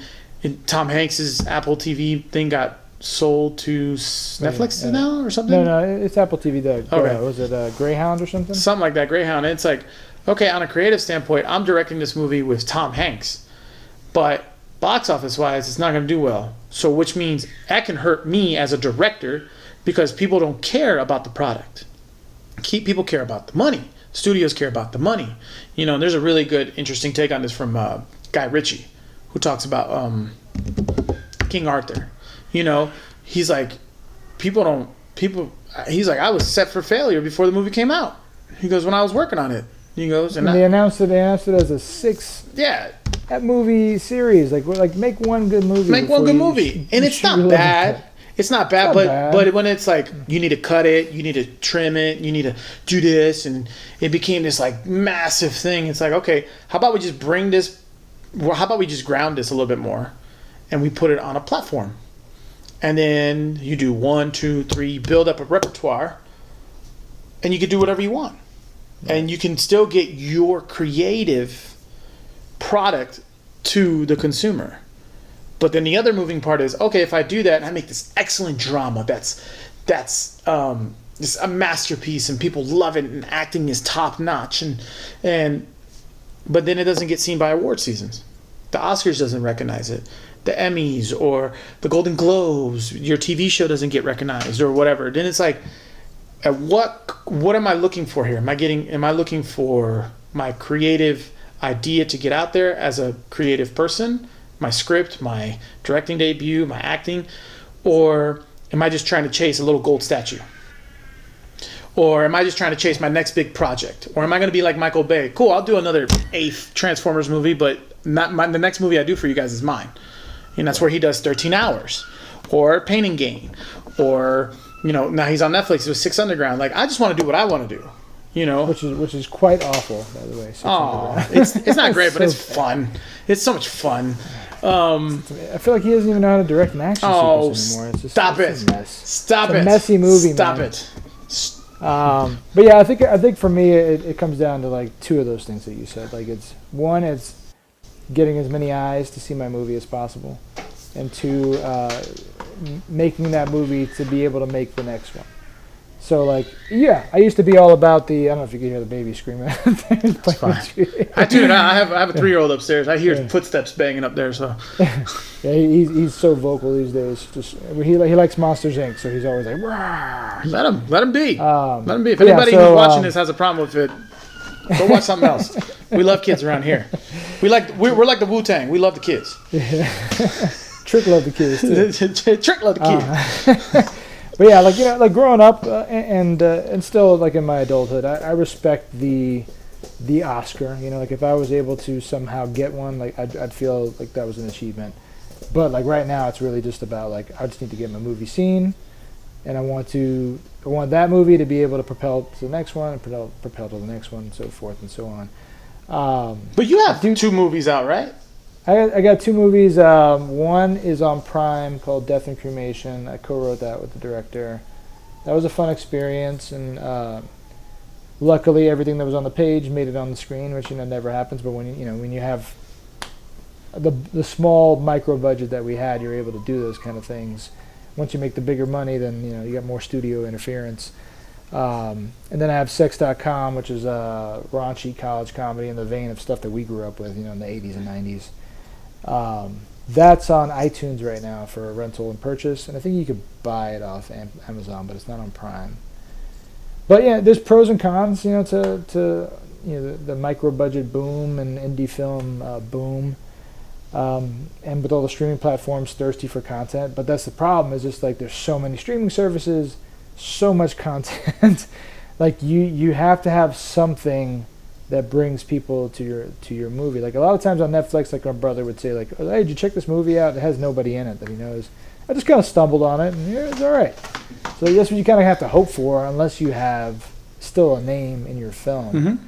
You need to hope that somebody stumbles upon it, and it needs to be on a streaming platform versus renting it, for $2.99, $3.99 on a platform. It needs to just be readily available to people. So that's the tough part, I think, with that. And there's just so much of oversaturation with low budget movies and people basically making a movie for $50,000 or less and giving it away to Netflix just to be like, hey, my movie's on Netflix. Like, so it's hard to make money, and it's hard to get seen unless you have certain angles, like one star in it or just a really good marketing tool at your expense, or just like, can I just sit down with your marketing guy here and like for a week we just hit the platform? You look at Netflix. If you got a movie like Lovebirds that they acquired, like you could market a movie off of Kumail and Issa Rae. You can market off of them. You can market Coffee and Kareem off of Ed Helms, even though I don't like him, but you can market off of him. But if you got like a movie like Sex.com with no names in it, and it says a Netflix emblem on it, it's just going to be a movie that they drop on Netflix on Friday, and they're not going to market it. It's just going to be dropped, and then that's it.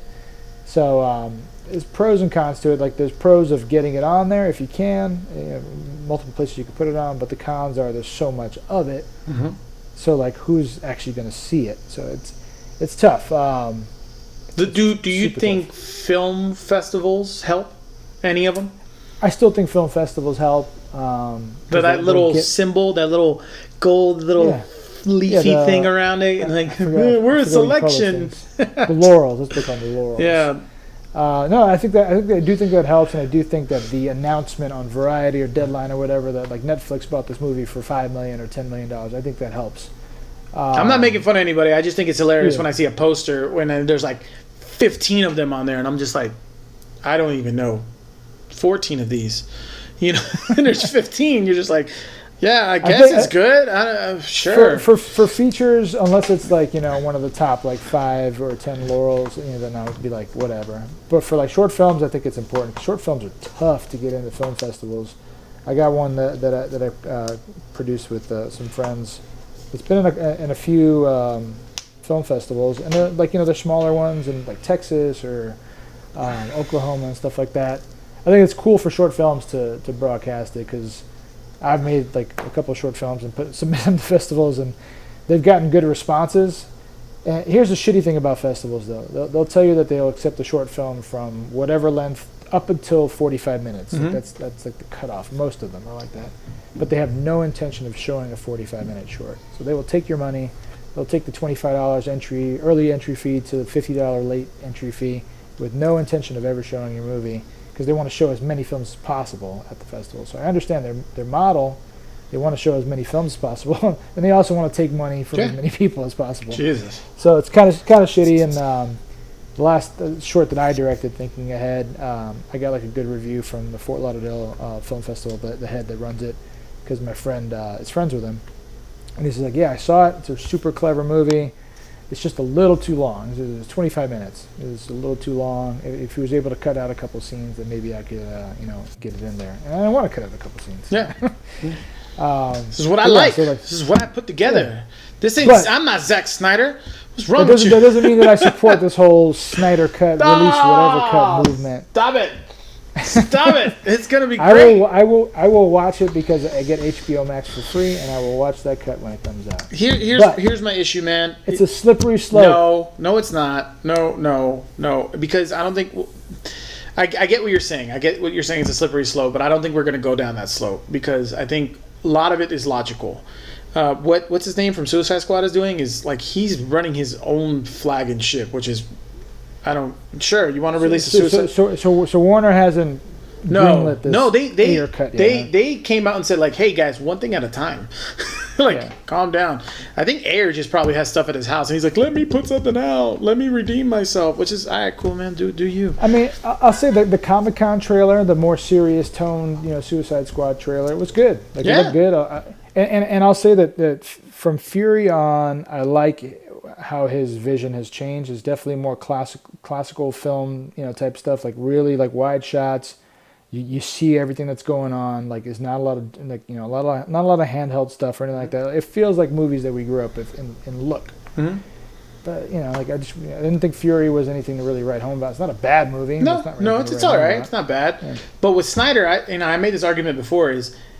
There's a lot that he needs to clean up, and I'm sure the editing is going to be. It's a year process right now, but it's stuff that he already shot that got left out and reshot. Like Snyder has never been the type of person they're like, oh, we need another 3 months of filming. Like I've never seen any of his movies turn out like that. His reputation could be wrong, but I've never seen it. I think what's going to happen is this movie's going to come out and it's going to be at best a 2-star movie.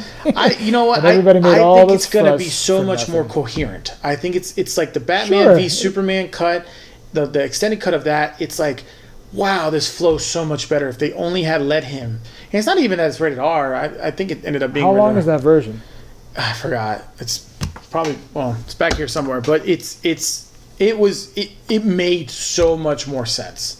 Like the transition scenes into it, like that would set up another scene. It made so like, dude. Is that Push back there behind you? Is that Push? You own the movie Push? Yes, I do. Yeah. It's back there somewhere. That's Chris Evans, right? Yes. And Dakota Fanning. Yeah. That's one of those movies. Great idea. Could have been done better. But I would love to see like other cut film. Like, you know what? I think I told you this one, but me and my buddy talk about these kind of ideas all the time. Event Horizon which I read recently. Arrow in the Head did an article. They said that they're trying to release a Blu-ray version, and they're trying to get all the footage that didn't make it. Because Event Horizon is a great science fiction horror film. But it's not good. But what's there, I'm like, man, I'd be so excited. It's flatliners in space. That's what it is. Yeah, sure. Well, the original Flatliners, fine, I'll go with that, but not the remake. But I'm like, if they can find more of that and add it in there, I'm all for it. Wouldn't you love to see, and I get a lot of shit for liking this one, but wouldn't you love to see a John Woo cut of Mission Impossible 2?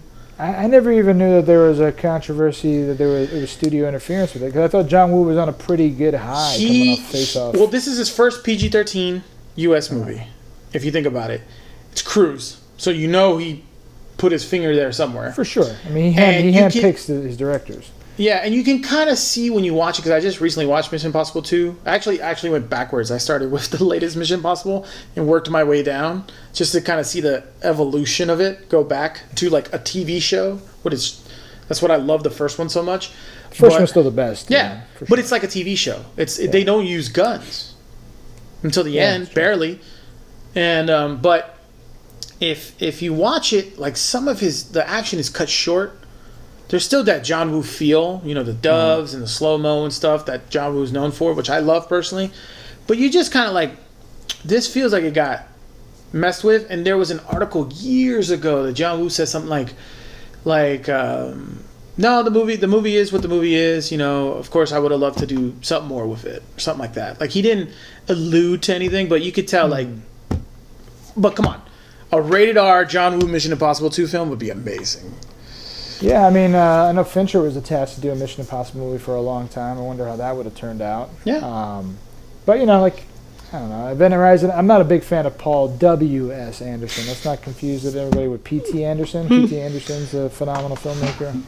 But what has Paul W.S. Anderson really done to be like, oh, yeah, I got to see this Event Horizon director's cut? Like, he did Soldier. Hey, oh, God. Soldier's not good. But then he did the Resident Evil films, right? Yeah, I guess. I mean, Cameron loves them. He loves the first one. He loves the first one. Yeah, those are dumb fun to a point. Then it just got really dumb. No, they get really dumb. Don't get me wrong. Mortal Kombat is not a good movie. He did both or just the second one? Just the first one. Oh, he just did. I thought he did the second one. The first one is my favorite, but the second one is really silly. But I don't. I'm just throwing ideas out there that like if there are cuts to a film that the studio didn't allow somebody to release, which basically already technically kind of happens. You get director's cut and extended cuts. Technically. You get them on Blu-ray all the time, and sometimes they're great. Like Leon the Professional, is a fantastic director's cut. Sometimes they just feel real bloated. Pearl Harbor, Michael Bay, is 3 minutes long, 2 minutes long, and it makes a difference. Yeah. 2 minutes longer? Yeah, like 2 minutes, maybe 3, and it makes a difference.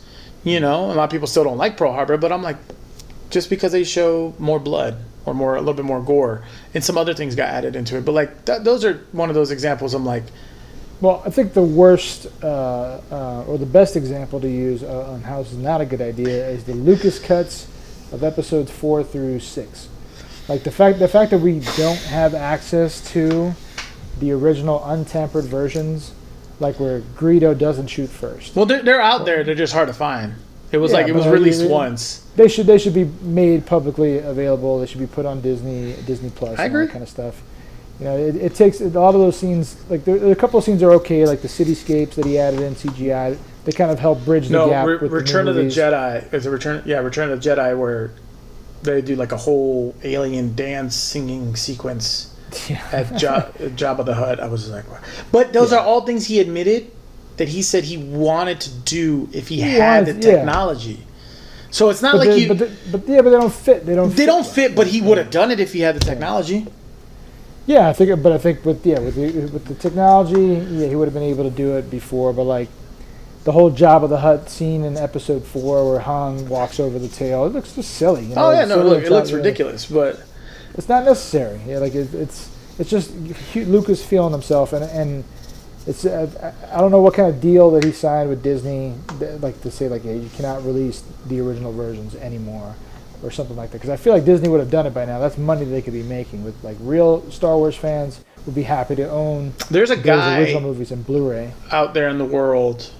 I don't know his website. I don't know his name, but I know definitely one of my best friends, and I know I've heard a couple people have it.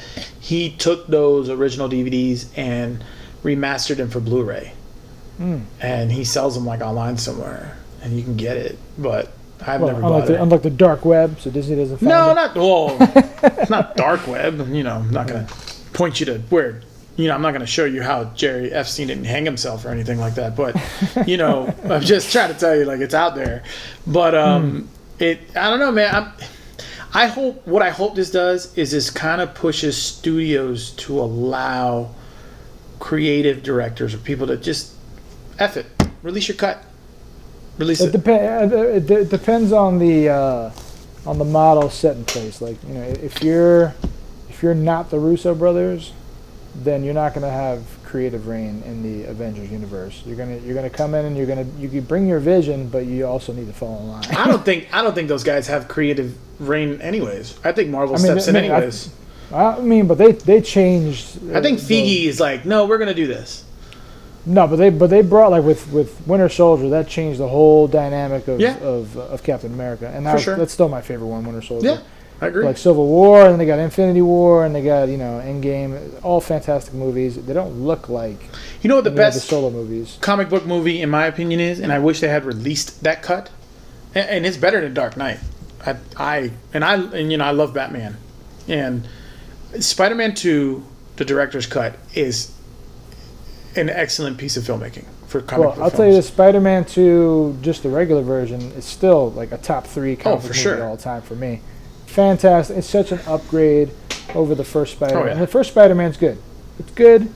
It's a good origin story, but you could tell Sam Raimi was a little bit out of his element in making a $100+ million movie when he's used to making these micro-budget, you know, Evil Dead type horror movies, which are all classic fun movies. Darkman, yeah, super cheap, you know, fun movies. And then Spider-Man, a lot of the action in the first Spider-Man is a bit stiff, a bit stagey, and like you can tell he's out of his element. But Spider-Man 2, forget about it. He was just like, all right, it's excellent. I'm in this world now. Visual effects improved. But have you seen the director's cut? It's phenomenal. Yeah. It is. I mean, the action scenes are a little longer. The train fight sequence is longer after the bank robbery. No, that's the train sequence is actually later on, but it's great. It's like people are like, "What's the best comic book movie ever made?" And I'm like, "Spider-Man 2, the director's cut." Yeah. I'm like, I don't even think about it. But that and Ghost World, I guess. Ghost World's excellent. I remember showing the first 2 Spider-Men to my ex at the time, and even she who like she wasn't big on movies. She hadn't seen anything. Like, you know, I was the first one to show her like Back to the Future and Indiana Jones and all that stuff. Why are we dating? But then I showed her Spider-Man 2, and even she, like, just kind of like a novice film watcher, she was just like the scene where Spider-Man he's like climbing up the building, and like the Doc Ock arm grabs him. You know, like just a really good looking visual effects, and she's like, man, this is so much better than the first movie. I think Raimi introduced that free fall, like no sound, where you hear the grunts and the punches. Yeah. You know, like and you hear just kind of the swooping of the air, like shh. Which, by the way, also has Bryce Dallas Howard. No, she's in part 3. Oh, is that 3? Where he saves her in the building? I could have sworn that was 2. Yeah. Oh, okay. Yeah, but yeah, part 3 is a mess. But one of my favorite parts in part 2, when you can tell that, all right, Sam Raimi's in his element again, is the hospital scene with Doc Ock. That was like straight out of an Evil Dead movie, with like the zooming in on the chainsaw. And, yeah. It was such an Evil Dead moment. He's laying in the bed, and the arms are just doing whatever they want to do. It's such a great sequence. Yeah. I mean, but that's top 3 comic book movie all time for sure. But like those are cuts where I'm like, could have this. Is the director extended cut much different than a Zack Snyder cut? I don't think so. No, the Snyder cut is really just a director's cut. It's true. I think it's my problem is just the way it came about. The way it came about, yeah. but if it wasn't for the reverse cancel culture, I guess this would have never came to light. People were paying for billboards and bus shelters and shirts. But there's also a reason why it didn't, make as much noise without all that stuff, and it's because Zack Snyder's just not that good of a filmmaker. No, trash. Trash. James Cameron. You watch the Aliens director's cut or the Abyss director's cut. It's a greater movie than the original, but it's still, without that stuff, it's still great because they were great filmmakers at that time. But like Zack Snyder, like each movie has gone down in storytelling quality. Like, sad. He still got the visuals, but he's just not that guy. I don't agree. I mean, people like to point out Sucker Punch, and I'm like, yeah, visually it's great, but Sucker Punch I like it. It's just silly, but he went all for it. He casted. I mean, I think Vanessa Hudgens is the only one in there, but he casted like very unknown female leads. You got John Hamm as the doctor, and they were trying to sell it on his name. Well, you got John Hamm before John Hamm became big, and then you got Oscar Isaac before it became Oscar Isaac. Which is, by the way, this is interesting. I think this is the third Oscar Isaac movie that we've talked about in this podcast. And hey, I love Oscar. Me too. He's a top 5 actor for me. Like as far as like the age group, like Oscar Isaac, Tom Hardy, like those kind of guys. Like I just watched Triple Frontier the other day for the first time. I don't know if you saw it's good. that. It's good. It's good. Yeah, pretty good movie, and it's another one like Extraction. Like it's better than Extraction. It's a better movie. Oh yeah. But it would not have done well at the theater. It's perfect for Netflix. I can agree with that.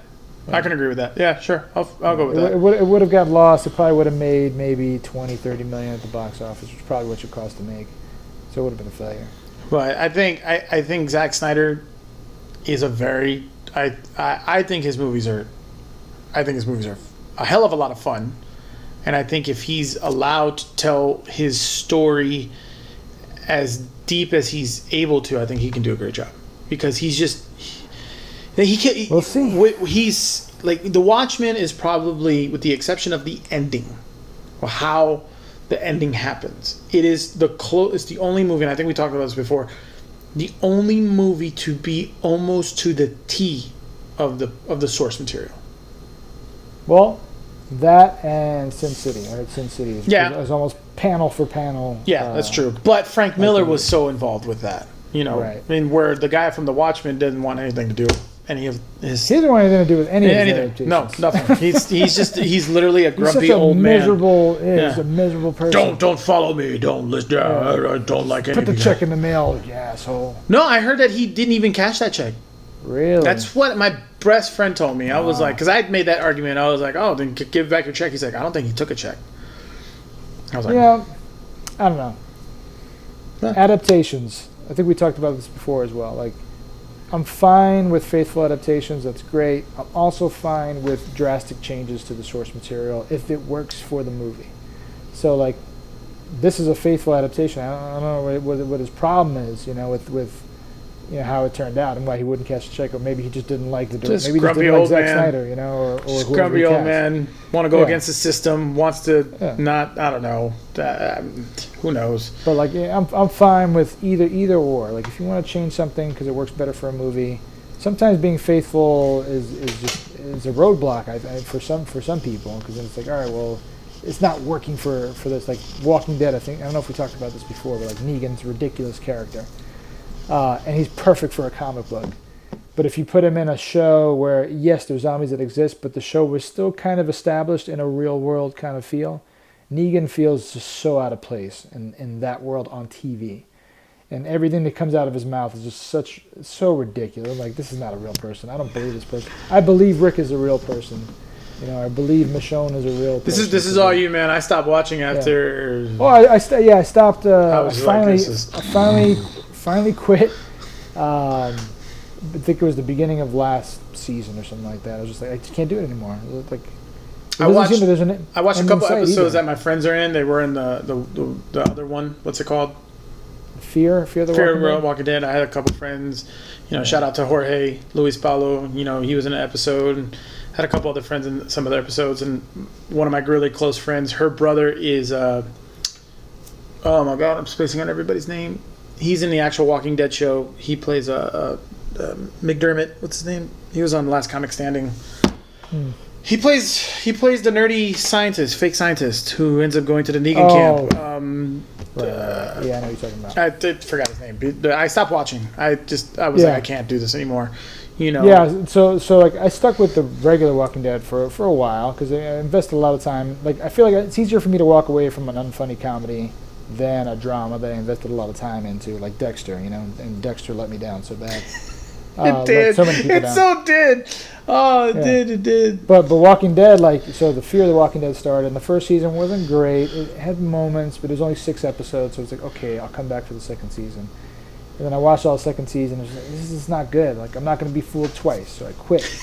And then I read, season 4 was coming up. Fear of the Walking Dead season 4 was coming up, and then I read this guy Eric Kane, who writes reviews on Forbes for The Walking Dead. He's a great critic, and he's almost always spot on with like our way of thinking and critiquing. And season 4 was coming up, and he kept raving about season 3, and I was like, I'll watch an episode or two. I'll just check it out. And season 3 was really good. I watched the whole thing. Fear of the Walking Dead. I was like, all right, I'm back in. I'm back in for Fear of the Walking Dead because season 3 was so great. It was better than anything from either Walking Dead show for like the last 3 years. And then season 4 started, and I was like, all right, well, it looks like that was short-lived. I was back to shitty, stupid storytelling, characters making dumb decisions for no reason just to set up a sequence, you know? Which is the worst part of these shows. Like, you get characters doing out-of-character things just to set up a scene, you know, just to put them in this situation. Like, just for example, season 4, they're all living out of this baseball stadium, which is kind of a cool concept. And then at one point, there's this horde of zombies that's trailing these people, this crew that was out in their car, and they pull up to the stadium, and for no reason really, they stop like a good, 50, 60 yards away from the entrance. Then the horde catches up, and they're like, oh man, now we can't get inside. What the fuck are you doing? Just go. You could have driven inside. Now you got all these people coming out to try to save you, putting their lives at risk to set up this whole scene. You know, it was just lazy, dumb storytelling. Like I would have let them sit out there and die. We're gonna let them die. No, they're gonna die. I always wonder too, the actors that are. I'm sure the actors are happy to be on a show that's on AMC. It's still, it's still a big show. What's her name blew up? Michonne. Yeah, she blew up big time. I think she left the show this year. Yeah, she was like, I'm out. I'm making Hollywood money. I got Marvel money. I got Marvel money. I don't know. People know me. Yeah, people know me now. Like, fuck y'all. I'm out of here. So yeah, I don't know, man. I think I feel like if I'm an actor, I'll take the paycheck for sure. to an extent. But I respect one of the actors from Fear the Walking Dead. He asked to be written out because he didn't want to be on a TV show for too long a period. He wanted to explore other avenues. But he got out at the right time because it started just getting real stupid again. Stupid decisions. I quit Fear the Walking Dead. I quit The Walking Dead. There's another spinoff coming. I'm not going to give it a chance. There's another spinoff coming?